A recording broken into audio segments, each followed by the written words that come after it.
আচ্ছা, তোমরা অপুকে সাজালে গোছালে তাহলে একবার তো মণ্ডপে নিয়ে যেতে পারতে। আরে পাড়ার সবাই তো ওকেই খুঁজছে। আমাদের অপু কি হেলা ফেলা নাকি? আরে ও কম্পিটিশনে একেবারে হিরোইনের মতন এন্ট্রি নেবে। কিসের কম্পিটিশন? আসলে আমাদের ওই পাড়ার পুজোতে ওই মোমবাতি ধরানো, শাঁখ বাজানো এসবের কম্পিটিশন হচ্ছে। তোমার নাম কিন্তু দিয়ে দিয়েছি। বেশ করেছো মেজ বৌমা, তুমি নাম লিখে বেশ করেছো। এই যে সোনা মা, তুমি যাবে এবং জিতবে। তোমরা এইসব কখন করলে? বউকে মণ্ডপে নিয়ে যেতে পারিসনি বলে তো এক কোণাতে মুখ ঝুলিয়ে বসেছিলিস। তোর কোনো খেয়াল আছে কোথায় কি হচ্ছে, আমরা সবাই কি আনন্দ করছি?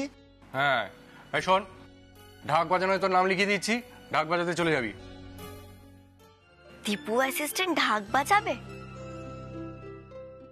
তাহলে ধুতি কিন্তু পরতেই হবে। না না, আমি বলি কি, এবছর এসব থাক। অপুর শরীরটা ভালো নেই। তোমরা আমাকে জিজ্ঞেস না করে সব কেন করলে? কেন নাম লেখালে? তুই কিন্তু দীপু এবার একটু বেশি বাড়াবাড়ি করছিস। জানো, অপুকে নিয়ে আমাদের কোনো চিন্তা নেই। আরে বাবা, এ তো বাড়ির পাশে পুজো। বর্দা ভাই, দীপু অ্যাসিস্ট্যান্ট আমার কথা ভেবেই বলছে এবছর বরং এসব থাক। তোমরা না আমার নামটা কাটিয়ে দাও। ও মা গো মা, দেবাদেবীর কি মিল হয়েছে গো। হ্যাঁ, কেউ কারো কথা ফেলেই না। বড় বৌমা, তুমিও না পারো। চলো চলো চলো, সোনা আমাকে এবার একটু বিশ্রাম করতে দাও। এসো এসো এসো, তোমরা তো চলো তো, এসো এসো এসো এসো। মেজদা ভাই, জেঠিমণি কিন্তু দিন দিন খুব স্মার্ট হয়ে উঠছে। কি সুন্দর দেখো, দুজনকে আলাদা করে স্পেসের ব্যবস্থা করে দিল। এরপরেও যদি আমরা এখানে বসে থাকি নির্লজ্জের মতো, তাহলে পুজোর দিনে মহিষাসুর পাপ দেবে। চলো চলো চলো চলো চলো, পুজো শোনা, চলো চলো চলো বলছি, চলো চলো চলো।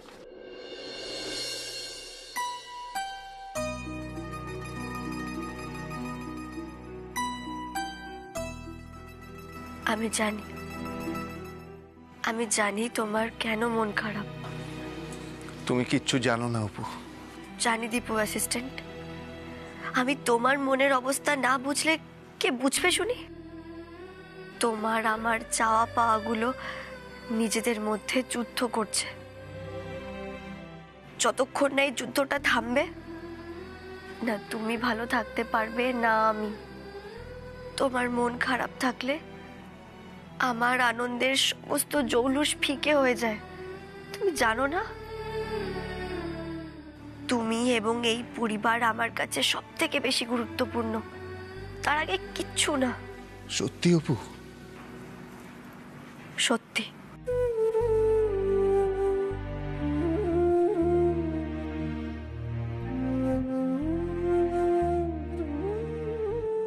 আমি যা চাইবো তাই হবে? এতদিন আন্টিওয়ান যা চেয়েছেন আমি তাই করেছি। এবার তুমি যা চাইবে আমি তাই করব। তুমি তো এটাই চাও আমি যেন পরীক্ষাটা না দিই। ঠিক আছে, আমি দেব না পরীক্ষা, কিন্তু তোমার এই মুখটা আমি আর দেখতে পাচ্ছি না। আমি দীপু অ্যাসিস্ট্যান্টের সেই মুখটা দেখতে চাই।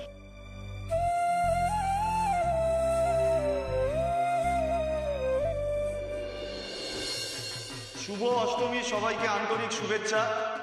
আপনারা যারা অষ্টমী পুজোর অঞ্জলি দিতে ইচ্ছুক তারা এক্ষুনি আমাদের পূজা মণ্ডপে এসে উপস্থিত হন। আর কি হলো, কি মুখ ঢোকাচ্ছ কেন? দেখছো না সেলফি তুলছি?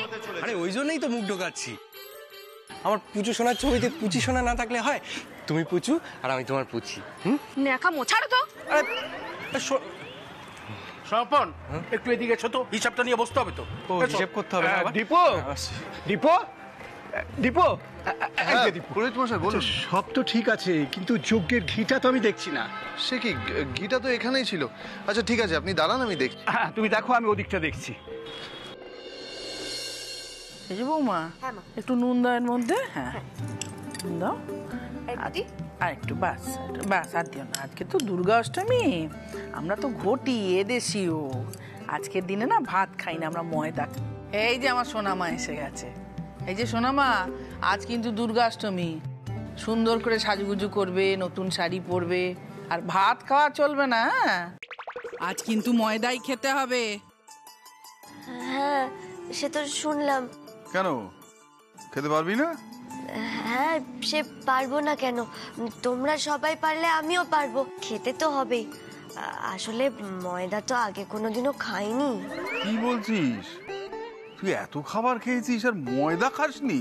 সত্যি বলছি গো। এই দিদি ভাই বল না, আমরা তো সত্যি কখনো ময়দা খাইনি এর আগে। তবে হ্যাঁ, ছোটবেলায় দুষ্টুমি করতে করতে ময়দা মেখে ভূত সেজে ঘুরে বেড়াতাম, কিন্তু তাই বলে ময়দা খাইনি কখনো। আচ্ছা আন্টিমান, ময়দা কি করে খেতে হয়? ওই ছাতু মাখার মতো পেঁয়াজ লঙ্কা আচার দিয়ে মেখে,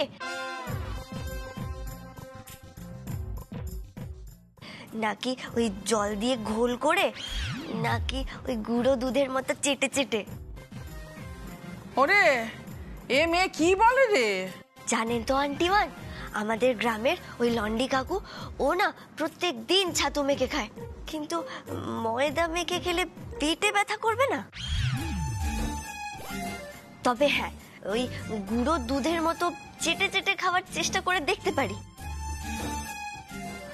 আমি তো সুযোগ পেলে এখনো গুঁড়ো দুধ চুরি করে খাবো, কিন্তু ময়দা। হে ভগবান, ময়দা খাওয়া মানে শেষে তুমি এই বুঝলে? হ্যাঁ,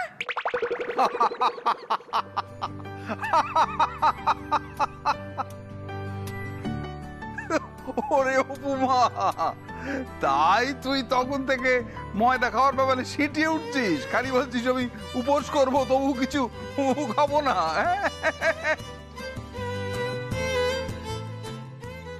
ওরে বাবা, ময়দা খাওয়া মানে লুচি পরোটা খাওয়া। ময়দার লুচি, ময়দার পরোটা। তাই ভাবি, খুব চিন্তা হচ্ছিল। ভাবছিলাম কি করে কাঁচা ময়দা খাবো। যাক, এবার শান্তি হয়েছে। বলছি কি আন্টিমান, ওই পরোটা না করে না লুচি করুন। লুচি আমার খুব প্রিয়। ফুলকো ফুলকো লুচি খাবো। ওই 20টা মতো হলেই হয়ে যাবে। এসব তুই কি বলছিস অপু? তুই একা 20টা লুচি খাবি? এই যে সেজ বৌমা, আমার সোনামার খাওয়া নিয়ে না একদম খোটা দেবে না বলে দিচ্ছি। এই যে মা, হ্যাঁ, এই অষ্টমী পুজোর প্রসাদ নিয়ে এসেছি। এনেছিস? এই তিথি সবাইকে দিয়ে দাও, সুপু উপু বাবা মা তুমিও নাও। হ্যাঁ হ্যাঁ হ্যাঁ, হ্যাঁ গো, নিচ্ছি, দাও। এই নাও সবাই প্রসাদ নাও।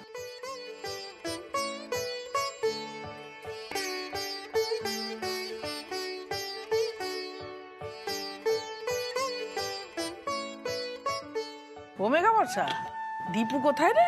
প্যান্ডেলে পুজোর কাজ করছে তো। তবে জানো তো, ছোটদা ভাইয়ের মুখটা না খুব ভার হয়ে আছে। হ্যাঁ মা, দীপুকে কিরকম যেন মন মরা দেখলাম জানো। স্বাভাবিক হবেই তো। এই যে দীপুর মন খারাপ, এই কাণ্ডের কাণ্ডারই তো অবলা সুন্দরী। উমা, এই লোকটার কথা শোনো। আমি ছেলের মা, আর আমি নাকি ছেলের মন খারাপের কারণ? হ্যাঁ, পুজোর দিনে তুমি কথাটা আমাকে বলতে পারলে? সত্যি জেঠুমণি, এ কিন্তু তোমার ভারী অন্যায়। হ্যাঁ বল বল, তোরাই বল, জেঠুমনিকে বল। বল বল, তোরাই বল, তোরাই বল। আমি কি ভুল বলছি? আমি বলতে চাইছিটা কি, যেভাবে অবলা উপমাকে ওই সোনামা সোনামা করে আড়াল করে রাখছে, ঘরের মধ্যে আটকে রাখছে, তাতে দীপুর মন খারাপ হওয়াটা তো খুব স্বাভাবিক। উমা, কি আশ্চর্যের কথা! মেয়েটা অসুস্থ, ওর খেয়াল রাখবো না আমি? খেয়াল রাখতে কে বারণ করেছে? কিন্তু আমি কি বলতে চাইছি, আমি বলছি এই বুড়ো বয়সেও তোমাকে ছাড়া আমার দুদণ্ড চলে না।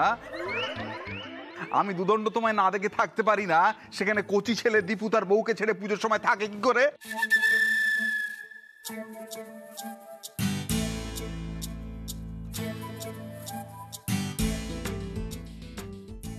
তার মন খারাপ হবে না, হওয়াটাই স্বাভাবিক। মা বলছি, এটা কিন্তু বাবা একদম ঠিক বলেছে গো। কি বলছো কি বড় বৌমা? সোনামা অসুস্থ, দীপু ওর যত্ন আত্তি করতে পারবে? দীপু তো নিজেই কোনো কাজ পারে না। তুই চুপ করো তো, কিছুই বোঝো না তুমি। হ্যাঁ আমি সব বুঝি, তুমি চুপ করে থাকো। তুমি চুপ করো, তুমি চুপ করো। এই তুমি চুপ করো দেখিনি, চুপ করো। আমি বুঝি না, তুমি মুখ বন্ধ রাখবে। দীপু সামলাবে সোনামাকে। এখন দীপুর জ্বর হলে নিজেই ম্যা ম্যা করে চেঁচায়, সে আমার সোনামাকে সামলাবে।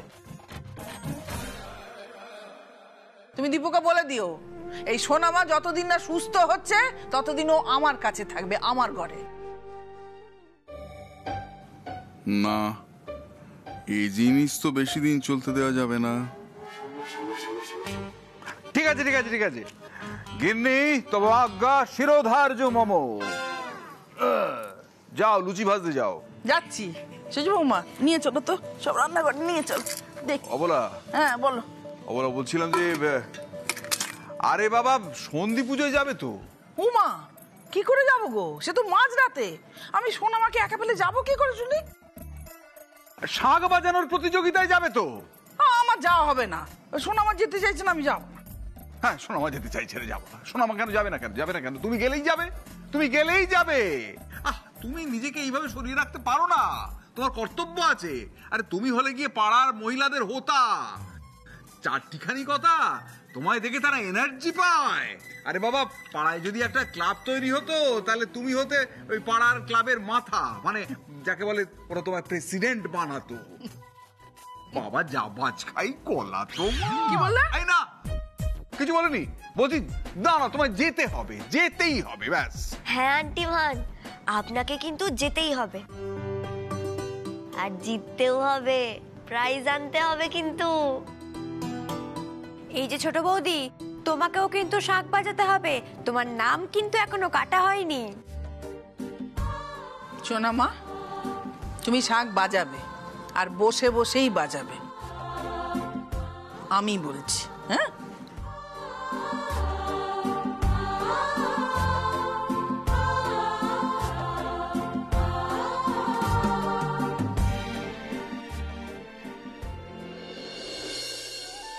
যে কাজটা ভেবেছি সেই কাজটা হয়ে যাবে বলেই মনে হচ্ছে।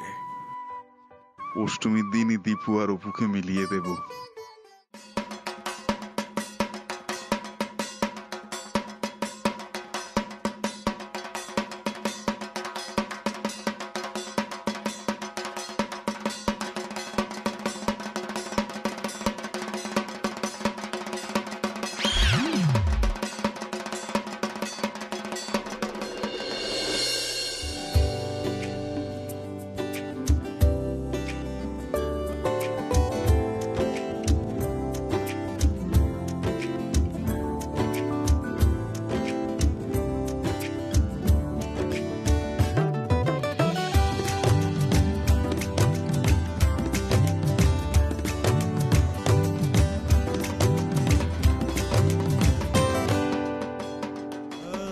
আমি জানি না মা, আমি জানি না আমি ঠিক করছি না ভুল করছি, আমি জানি না আমি পাপ করছি না পুণ্য করছি।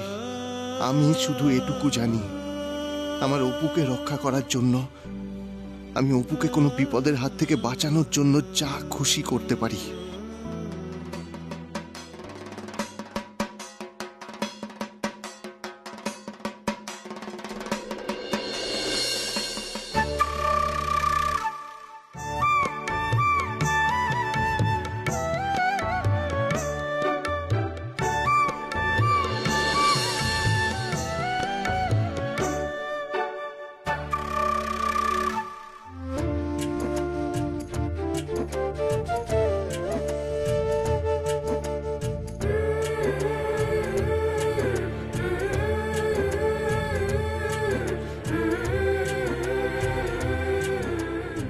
অপু তুমি তুমি মণ্ডপে এসেছো কেন?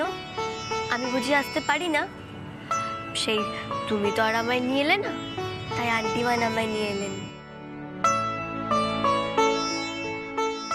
টিপু অ্যাসিস্ট্যান্ট, তুমি কি আমার সঙ্গে আড়ি করে দিয়েছো? না না অপু, আড়ি করবো কেন? আমি আমার অপু গোয়েন্দার সাথে কখনো আড়ি করতে পারি? আমি তো চোখ বন্ধ করে ঢাকের বোল শুনছিলাম, আরতির গন্ধ নিচ্ছিলাম, আর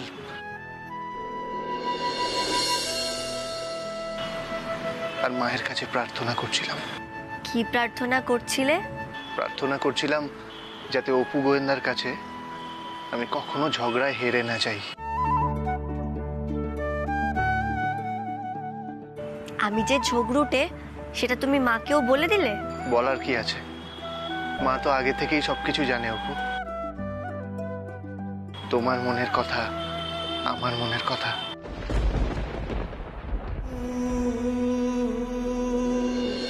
তুমি তো কথা দিয়েছো আন্টি ওয়ানকে বুঝিয়ে বলবে, আর আজ যখন আমার নিজের শক্তি শেষ হয়ে গেছে, নিজে পায়ে উঠে দাঁড়াতে পর্যন্ত পারছি না, তখন তুমি চুপ করে থাকবে? কথাটা খুব স্বার্থপরের মতো শোনালেও আমি বলতে বাধ্য হচ্ছি, তুমি চাকরির পরীক্ষা দেবে না।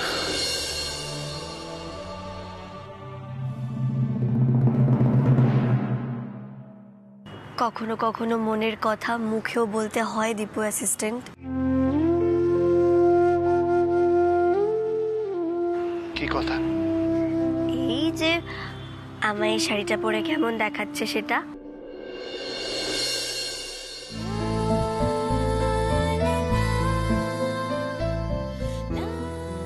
খুব সুন্দর দেখাচ্ছে, অপূর্ব। চিনতে পারছো এই শাড়িটা?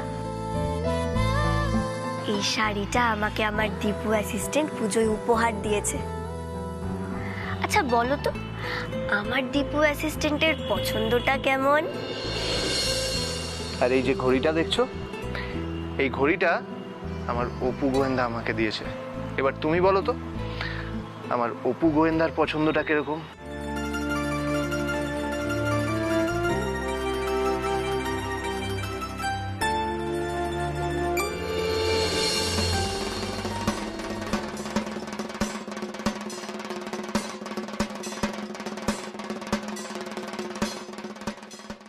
এবার আমাদের অষ্টমীর সন্ধ্যার সান্ধ্য অনুষ্ঠানের শুভ সূচনা হবে। শাঁখ বাজানোর প্রতিযোগিতা শুরু হচ্ছে, আর এই অনুষ্ঠানের শুভ সূচনা করবেন উত্তর পাড়ার জয়া মাসিমা। চলে আসুন মাসিমা।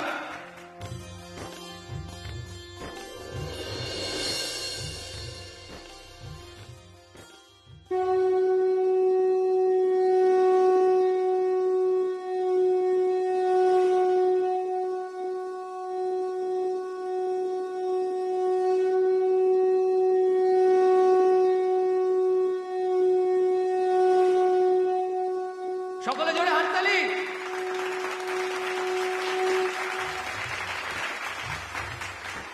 এরপর আপনাদের সামনে শাঁখ বাজাবেন মুখার্জি বাড়ির মেজ বৌদি দীপশা মুখার্জি। সকলে হাততালি।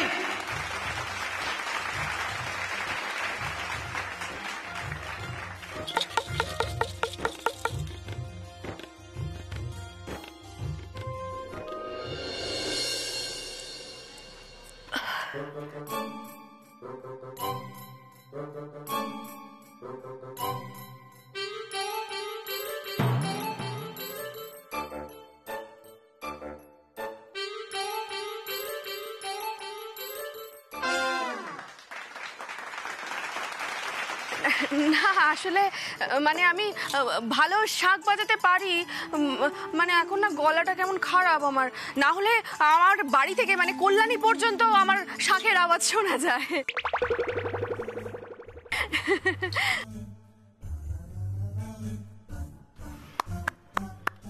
সাব্বাস পুজো সোনা, সাব্বাস। এই হালি শহর কল্যাণী তো কোন ছাড়, তুমি যা বাজিয়েছো না তাতে তুমি গোটা ওয়ার্ল্ডে ফার্স্ট হয়েছো, আমি বলছি। চুপ করবে। আর এরপর শাঁখ বাজাবেন মেঘা মুখার্জি।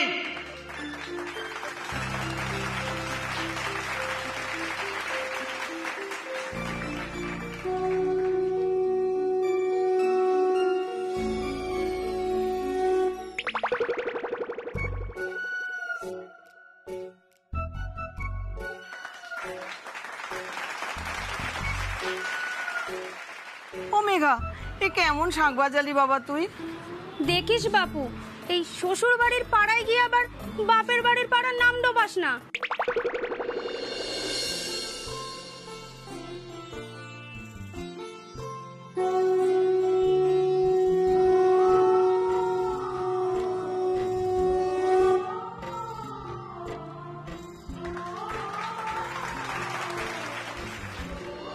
এবার আপনাদের সামনে শাক বাজাবেন আমাদের এই পুজো কমিটির হিসেব রক্ষক আমাদের পাড়ার বৌমা অপর্ণা মুখার্জি। সকলে জোরে হাততালি।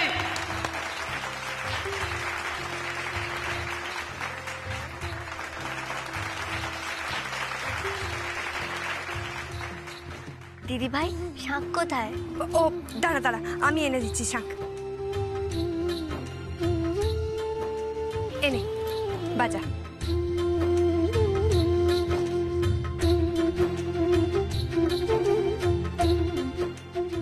মানটা রেখো কিন্তু অপু।